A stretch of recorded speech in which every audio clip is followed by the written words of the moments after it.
வணக்கம், நான் உங்கள் சித்த மருத்துவர் நல்வேன். சொரியாசிஸை பற்றி நம்ம நிறைய வீடியோ போட்டிருக்கோம். அதோட ஃபீட்பேக்கும் நம்ம வீடியோவில் நிறையவே இருக்குது. இருந்தாலும் ஒரு நம்ம ட்ரீட்மெண்ட் எடுத்தவங்க சொல்லும்போது உங்களுக்கு ஒரு திருப்தி கிடைக்கும் அப்படிங்கிறதுக்காக தான் அந்த வீடியோவே பதிவு பண்ணுறேன். அவங்களோட ஃபீட்பேக்கை நீங்களே கேட்டீங்க. ஐயா வணக்கம். வணக்கம். நம்ம ட்ரீட்மெண்ட் எப்படி இருந்து என்னன்னு சொல்லலாம். எனக்கு 10 வருஷ காலமாக இருந்தது.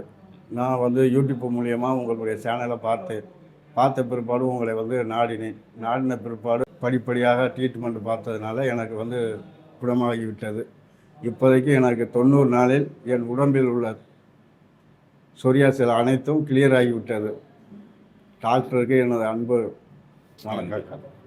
எந்த பிரச்சனை இல்லையா? இல்லை. தேங்க்யூ. உங்களோட ஃபீட்பேக் உங்களுக்கு ஒரு தெம்பு கொடுக்கும் அப்படிங்கிறத தான் அந்த வீடியோவே. இந்த சொரியாசிஸ் விஷயமா உங்களுக்கு ஏதாவது ஆலோசனை தேவைப்படுதுன்னா தாராளமாக டயல் சித்த மட்டுமே அங்கேலாம் நம்பிக்கையாக வாருங்கள். வைத்தியத்தை பார்த்து சாரினுடைய அன்பு முதல்ல நல்ல முக்கியம்.